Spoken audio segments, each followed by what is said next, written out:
Hello friends, स्वागत है आप सभी का। झारखंड करंट अफेयर्स का ये सेट नंबर 2 है। आपको पता होगा कि हम झारखंड के पिछले 2 साल के करंट अफेयर्स को डिस्कस कर रहे हैं। सेट 1 पहले ही अपलोड किया जा चुका है इस चैनल पर। अगर आप लोगों ने सेट 1 को नहीं देखा है तो उसको ज़रूर देखिए, फिर जो है आप सेट 2 को देखिए, ठीक है। तो हम जो है जितने भी इंपॉर्टेंट करंट अफेयर्स है उसको हम डिस्कस करेंगे। ये जो करंट अफेयर्स है एग्ज़ाम पर्सपेक्टिव से, चाहे आपका JSSC CGL हो या एक्साइज कांस्टेबल एग्ज़ाम हो या जो भी आने वाली जितने भी वैकेंसीज होंगी, उन सभी एग्ज़ाम के लिए जो है ये करंट अफेयर सीरीज जो है महत्वपूर्ण साबित होगा। वीडियो अगर पसंद आता है वीडियो को जो दोस्तों ज़रूर से ज़रूर लाइक करके जाइएगा। लाइक करने से वीडियो का रीच जो है बढ़ेगा और दूसरे लोगों तक भी ये वीडियो जो है रेकमेंड होगा। तो चलिए शुरू करते हैं। पहला देखिए जो न्यूज़ है वो है आपका विरसा वेदर फॉरकास्ट ऐप। एक जो है एप्लीकेशन है जो कि लॉन्च किया गया है बिरसा कृषि विद्यालय और आपका मौसम विभाग के द्वारा, ठीक है। तो आपको बता दें कि बिरसा कृषि विश्वविद्यालय जो है इसका स्थापना कब हुआ था, ये आपसे स्टैटिक झारखंड जी के में पूछ सकता है। तो आपको याद रखना है 1980 को जो है बिरसा कृषि विश्वविद्यालय का जो है गठन हुआ था 1980 को। और ये झारखंड का पहला जो है कृषि विश्वविद्यालय है, बिरसा कृषि विश्वविद्यालय, जिसकी जो स्थापना की गई थी 1980 को किया गया था। और इसी दो संस्थाओं के द्वारा यानी बिरसा कृषि विश्वविद्यालय और मौसम विभाग के द्वारा जो है एक ऐप लॉन्च किया गया है जिसका नाम है बिरसा वेदर फॉरकास्ट ऐप। इस ऐप का काम क्या होगा, ये क्या करेगा, ये करेगा पंचायत स्तर तक जो है मौसम का पूर्वानुमान लगाएगा। यानी पंचायत स्तर तक बताएगा कि मौसम का हाल किस तरह का है। ये पहले ही जानकारी दे देगा कि आज बारिश होगी या नहीं होगी, ठीक है। तो विभिन्न प्रकार के जो मौसम से रिलेटेड जो है इन्फॉर्मेशन है ये पंचायत स्तर तक जो है प्रोवाइड करेगा बिरसा वेदर फॉरकास्ट ऐप। तो वेरी इंपॉर्टेंट है, इससे रिलेटेड क्वेश्चन आप एग्जाम में एक्सपेक्ट कर सकते हैं। इसको आपसे पूछने का तरीका ये हो सकता है कि बताइए इस ऐप को जो है किसके द्वारा बनाया गया है। तो दो आंसर्स होंगे, बिरसा कृषि विद्यालय और मौसम विभाग के दोनों के द्वारा, यानी जॉइंट जो है इनिशिएटिव है इन दो संस्थाओं का। चलिए अब अगला जो हम डिस्कस करेंगे वो है इसरो के लिए लॉन्चिंग पैड बनाएगा HEC। HEC आप लोग जानते हैं, HEC हेवी इंजीनियरिंग कॉरपोरेशन, ये आपका रांची में स्थित है। स्टैटिक झारखंड जीके में आपको बता दें तो इसका जो आपका स्थापना हुआ था वो हुआ था 1958 ईस्वी को, 1958 को हुआ था। और दो देशों की मदद से जो है इसकी स्थापना की गई थी। पहला देश है आपका सोवियत यूनियन, जो कि आप यानी रूस, और आपका दूसरा देश है चेकोस्लोवाकिया, ठीक है, चेकोस्लोवाकिया के द्वारा। तो दो देशों की मदद से जो है HEC की स्थापना की गई थी 1958 को। एक और चीज़ आपको याद रखना है कि HEC से जो उत्पादन था वो शुरू कब हुआ था, डेट आपको याद रखना है 1964 से। तो जो यहाँ से जो प्रोडक्शन स्टार्ट हुआ था 1964 से, लेकिन स्थापना हुआ था 1958 को। आपको बताते हैं कि हैवी इंजीनियरिंग कॉरपोरेशन जो है विभिन्न प्रकार के जो इंजीनियरिंग प्रोडक्ट है उसको बनाता है। जैसे आपका इसरो के लिए जो है जो भी मटेरियल आपको लगता है, चाहे वो चंद्रयान के लिए जो रॉकेट वगैरह बनाने के लिए है, तो बहुत प्रकार के जो मटेरियल जो है इसरो के द्वारा HEC के द्वारा बनाया जाता है। और डायरेक्टली ये जो है इसरो को जो है आपका जो है डिलीवर किया जाता है। या आपका जो हिंदुस्तान कॉरपोरेशन वगैरह है, ठीक है, जो आपका रॉकेट साइंस से रिलेटेड जो काम करता है, हिंदुस्तान एरोनॉटिक्स लिमिटेड, उन लोगों को भी जो है ये लोग मटेरियल प्रोवाइड कराते हैं HEC। तो HEC जो है आपका चंद्रयान 2 के लिए भी जो है इन्होंने लॉन्चिंग पैड जो है मुहैया करा था। अभी आपका जो गगनयान मिशन है जो भारत का, जिसमें जो है ह्यूमन को जो है अंतरिक्ष में भेजा जाएगा गगनयान, तो गगनयान मिशन के साथ साथ जो चंद्रयान 3 मिशन है उसमें भी जो है HEC जो है मदद कर रहा है। जो लॉन्चिंग पैड वगैरह जो जो आपका सामान चाहिए इन लोगों को, इसरो को, ये जो है HEC प्रोवाइड कर रहा है। तो आपको ये याद रखना है। अगला है जमशेदपुर के सौरभ की फिल्म टेलिंग पोंड, इसको जो है ऑस्कर के लिए जो है नॉमिनेशन मिला है।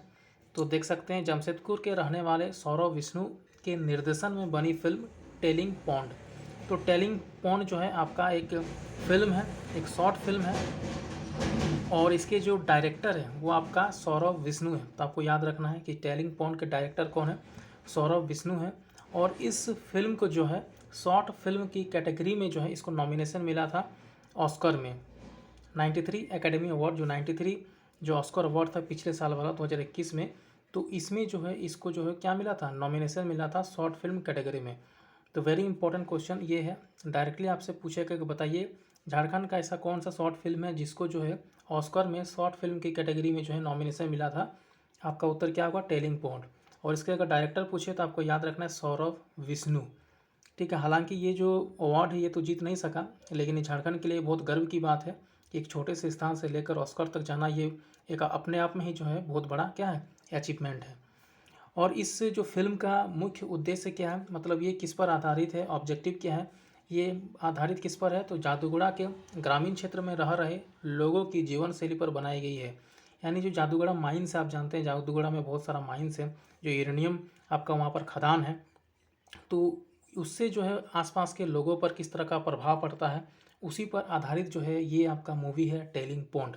ठीक है, नेक्स्ट है, और ये भी बता दें कि टेलिंग पॉन्ड को जो है इससे पहले न्यूयॉर्क इंडियन फिल्म फेस्टिवल में जो है बेस्ट डॉक्यूमेंट्री का अवार्ड भी मिल चुका है।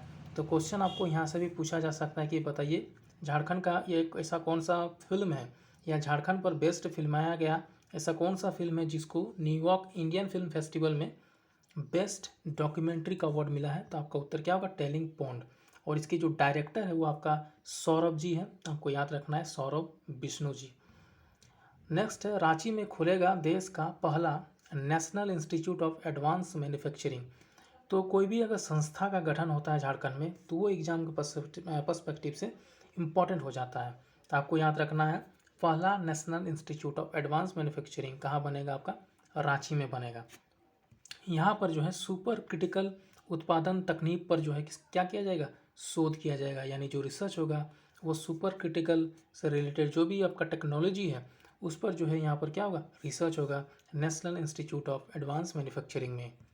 तो अभी इस्टेब्लिश किया जाएगा, जब हो जाएगा तो और भी ज़्यादा इंपॉर्टेंट क्वेश्चन यहाँ से बन सकता है। सैनिक स्कूल का जो है एक छात्र है रोहित, ठीक है, छात्र है, इनका नाम है रोहित कटारिया, जो कि राफेल विमान के जो यहाँ से लाए गए थे भारत, कहाँ से, फ्रांस से, उस टीम के जो है हिस्सा रहे कौन, रोहित कटारिया। तो आपको याद रखना, चूँकि आपको पता होगा कि राफेल जो विमान है ये हम किस देश से खरीद रहे हैं, फ्रांस से खरीद रहे हैं। तो हाल ही में जो है इसका एक बेड़ा जो है भारत में लाया गया, तो उस बेड़े में जो भारतीय टीम शामिल थे लाने के लिए, उसमें से एक कौन थे, सैनिक स्कूल के पूर्व छात्र कौन थे, रोहित कटारिया। तो आपको रोहित कटारिया का नाम भी याद रखना है, डायरेक्टली क्वेश्चन आपको यहाँ से मिल जाएगा। अब देखिए, राज्य में हर वर्ष 25 मई को जो है मनाया जाएगा क्या, बीज दिवस। तो ये सिर्फ झारखंड में मनाया जाएगा, कोई नेशनल स्तर पर या इंटरनेशनल स्तर पर नहीं मनाया जाएगा, बल्कि झारखंड राज्य के भीतर जो है एक स्पेशल डे है 25 मई को डेडिकेटेड किया गया है, जिसमें जो है बीज दिवस के रूप में मनाया जाएगा। और इसकी घोषणा किसके द्वारा की गई है, तो इसकी घोषणा जो है कृषि मंत्री बादल पत्रलेख के द्वारा जो है किया गया। कब, खरीफ कार्यशाला 2020 के जो प्रोग्राम था उसमें जो है बादल पत्रलेख के द्वारा घोषणा किया गया कि 25 मई को जो है बीज दिवस के रूप में मनाया जाएगा। ये जो पीडीएफ है आपको, ये पीडीएफ आपको हमारे टेलीग्राम चैनल पर मिलेगा। ये पीडीएफ जो है इस तरह से हम बनाए हैं, इसको काफ़ी मोबाइल फ्रेंडली बनाए हैं ताकि मोबाइल से भी आप इसको आसानी से पढ़ सकते हैं। ठीक है, तो पीडीएफ को हमारे टेलीग्राम चैनल से जरूर इसको डाउनलोड कर लीजिएगा और एक बार रिवीजन के लिए इसको पढ़ जाइएगा।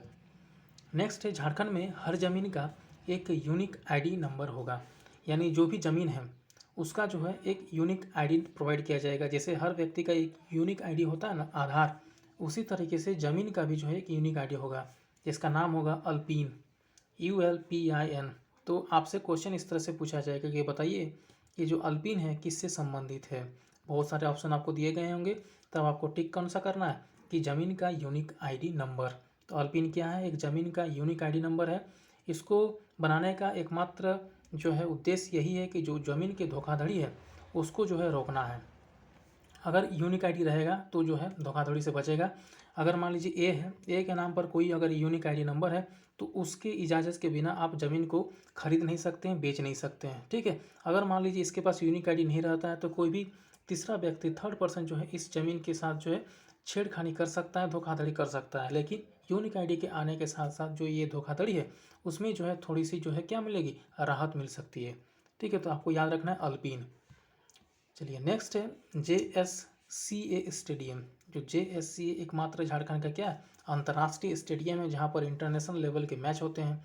जैसे पहला जो मैच हुआ था भारत इंग्लैंड के बीच हुआ था यहाँ पर JSCA स्टेडियम में। आपको बताना है कमेंट सेक्शन में कब हुआ था, कब हुआ था इसका मैच जो है आपका भारत और इंग्लैंड के बीच कब हुआ था आपको मैच JSCA स्टेडियम में। यानी फर्स्ट जो मैच था JSCA में, जो फर्स्ट इंटरनेशनल मैच था वो कब हुआ था, आपको कमेंट सेक्शन में लिख के बताना है। न्यूज यही है कि JSCA स्टेडियम है वो देश का पहला 100% ग्रीन स्टेडियम बन गया है। यानी इस स्टेडियम पर जो है ग्रीन, यानी कि जो यहाँ पर जो ऊर्जा का जो भी आपका ऊर्जा जो है वो आपका सोलर लाइट से जो है प्राप्त होगा। यानी सोलर ऊर्जा का यहाँ पर जो है प्रयोग किया जाता है, जिस कारण से इसको क्या ग्रीन स्टेडियम का दर्जा मिला है। यानी जो भी ऊर्जा आपका यहाँ से मिलेगा ना स्टेडियम में, वो सारा जो है सोलर पैनल के थ्रू जो है मिलेगा, जो कि कितना किलोवाट का है, 400 किलोवाट का जो है सोलर ऊर्जा जो है इस पर लगाया गया है। और इसी के थ्रू जो है स्टेडियम को पावर जो है सप्लाई होगा। और इसको लगाने का काम जो है किस प्रोग्राम के तहत जो इसको किया गया है, तो 2017 में इसको स्टार्ट किया गया था, इंडो जर्मन इलेक्ट्रो प्रोग्राम। यानी जो जर्मन कंट्री है, ठीक, इसकी सहायता से जो है इसको कंप्लीट किया गया है। तो ये भी आपको याद रखना है कि इंडो जर्मन इलेक्ट्रो प्रोग्राम के तहत जो है JSCA स्टेडियम को पहला जो है भारत का एक ग्रीन स्टेडियम जो है बनाया गया है। जमशेदपुर में जो है अभी खुला है राज्य का पहला निजी मेडिकल कॉलेज, यानी प्राइवेट मेडिकल कॉलेज खुला है जमशेदपुर में, जो कि राज्य का पहला है, तो जिसका नाम है मणिपाल टाटा मेडिकल कॉलेज। ठीक है, जमशेदपुर के बारीडी में खुला है। तो आपको ये याद रखना है, बहुत इंपॉर्टेंट क्वेश्चन है, कि जो झारखंड का पहला निजी मेडिकल कॉलेज है वो आपका मणिपाल टाटा मेडिकल कॉलेज। इतना ही आपको यहाँ पर याद रखना है। झारखंड में 4 मेडिकल कॉलेज है, जिसका जो है नाम को जो है चेंज कर दिया गया है, उसका नामकरण कर दिया गया है, कुछ नया नाम दिया गया है। तो हम देखेंगे अभी, जैसे PMCH पाटलिपुत्र मेडिकल कॉलेज और अस्पताल, या अस्पताल, जिसका नाम जो है चेंज करके शहीद निर्मल महतो मेडिकल कॉलेज और अस्पताल जो है कर दिया गया है। अगला है Palamu medical college. Palamu medical college का जो है नाम बदल करके मेदिनी रॉय मेडिकल कॉलेज कर दिया गया है।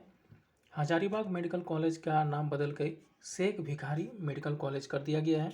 नेक्स्ट है Dumka medical college. Dumka medical college का नाम बदल करके फूलो झानो मेडिकल कॉलेज जो है कर दिया गया है। सबसे इम्पोर्टेंट इसमें से जो है 4 नंबर वाला है, क्योंकि 4 नंबर वाला इसलिए इम्पोर्टेंट है क्योंकि ये किसी महिला के नाम पर जो है इसको रखा गया है, इसीलिए ये मेडिकल कॉलेज बहुत ज़्यादा इंपॉर्टेंट बन जाएगा। तो एग्जाम पर्सपेक्टिव से ये तीनों आए या ना आए, लेकिन ये वाला जो है आप जो है 99.9% इसको आप कंसिडर कर सकते हैं। क्वेश्चन पूछेगा कि दुमका मेडिकल कॉलेज का नया नाम क्या है, तो फूलो झानो मेडिकल कॉलेज।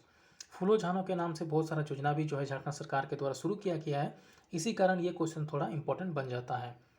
रांची के पंकज कुमार ने माउंट ब्लैक पीक को जो है फतह किया है। पंकज कुमार का नाम आपको याद रखना है, क्वेश्चन पूछ देगा कि बताइए झारखंड का कौन सा ऐसा व्यक्ति है जिन्होंने माउंट ब्लैक जो आपका समिट है उसको जो है फतह किया है, उस पर चढ़ाई किया है। तो आपको उत्तर क्या होगा, पंकज कुमार। तो रांची के पिस्का मोड़ के निवासी पंकज कुमार ने हिमालय की सरस्वती सीमा की सबसे ऊंची चोटी माउंट ब्लैक पीक पर जो है तिरंगा जो है इन्होंने लहराया है। चोटी पर पहुंचकर सबसे पहले इन्होंने ज्वार झारखंड का नारा दिया और जो है इन्होंने तिरंगा जो है लहराया है। नेक्स्ट है चतरा का पहला जो झारखंड का, या चतरा का नहीं, झारखंड का पहला वेबसाइट पंचायत बना है कौन, चतरा का बचरा दक्षिणी पंचायत। कुछ साल पहले एक क्वेश्चन आया था झारखंड में कि बताइए झारखंड का पहला वाईफाई ग्राम कौन सा था। वाईफाई ग्राम यानी उस ग्राम में जो है वाईफाई लगा था, जिस कारण से क्वेश्चन बन गया एग्जाम में कि झारखंड का पहला वाईफाई ग्राम कौन सा था। आपका उत्तर उस समय होगा कसमार, झारखंड का पहला वाईफाई ग्राम। ठीक है, कसमार। तो उसी के तर्ज पर एक यहाँ पर भी क्वेश्चन बन सकता है कि बताइए झारखंड का पहला वेबसाइट पंचायत कौन सा है। तो झारखंड का पहला वेबसाइट पंचायत है आपका चतरा का बचरा दक्षिणी पंचायत। ठीक है, बचरा दक्षिणी पंचायत जो कि आपका चतरा जिला में स्थित है, झारखंड का पहला वेबसाइट पंचायत बन गया है। क्यों? क्योंकि जो है इस पंचायत के लिए डिजिटल वेबसाइट और यूट्यूब चैनल का जो है शुभारंभ किया गया है। यानी इस पंचायत का एक अपना यूट्यूब चैनल होगा, उसके साथ साथ एक अपना डिजिटल वेबसाइट होगा। ठीक है, जो कि झारखंड के दूसरे किसी पंचायत के पास जो है अभी नहीं है, जिस कारण से ये झारखंड का क्या है, पहला वेबसाइट पंचायत है। इस पंचायत का एक अलग वेबसाइट बनाया गया, एक अलग यूट्यूब चैनल बनाया गया है, जिस कारण से ये झारखंड का पहला वेबसाइट पंचायत बन गया है, चतरा का बचरा दक्षिणी पंचायत। ये वेरी इंपॉर्टेंट फैक्ट आपको याद रखना है। इंटरनेशनल चिल्ड्रन फिल्म फेस्टिवल में ट्रैप्ड का जो है चयन किया गया है। तो झारखंड में जो मानव तस्करी होता है, ठीक है, मानव तस्करी, ह्यूमन ट्रैफिकिंग, तो ह्यूमन ट्रैफिकिंग पर आधारित एक फिल्म बना है ट्रैप्ड। ठीक है, ट्रैप्ड एक फिल्म बना है, इसी का चयन जो है अहमदाबाद इंटरनेशनल फिल्म फेस्टिवल में हुआ है। कि एक तरह का शॉर्ट फिल्म है और इसमें जो मुख्य भूमिका है किसने जो है अदा किया है, जो मेन लीड है वो आपका है अर्पणा बाड़ा। ठीक है, और फिल्म की कहानी जो है रांची यूनिवर्सिटी के छात्र शुभम कुमार और आकाश रंजन ने लिखी है। तो ये भी आपको याद रखना है कि ये जो फिल्म है ट्रैप्ड, इसके जो कहानी है, जो स्टोरी है, उसको कौन लिखा है, तो जो रांची यूनिवर्सिटी के एक छात्र हैं शुभम कुमार और आकाश रंजन, तो दोनों ने मिलकर जो है ट्रैप्ड फिल्म का जो है क्या किया है, स्टोरी को लिखा है इन्होंने। तो चलिए इस वीडियो में इतना ही। नेक्स्ट वीडियो में हम सेट 3 डिस्कस करेंगे। वीडियो अगर पसंद आता है तो दोस्तों के साथ शेयर जरूर कीजिएगा और अच्छे से करंट अफेयर्स को पढ़ जाइएगा। वीडियो देखने के बाद एक बार जो है आप इस पीडीएफ को हमारे टेलीग्राम चैनल से जरूर डाउनलोड कर लीजिएगा और वहाँ से एक बार इसको रिवीजन भी जरूर कीजिएगा। धन्यवाद।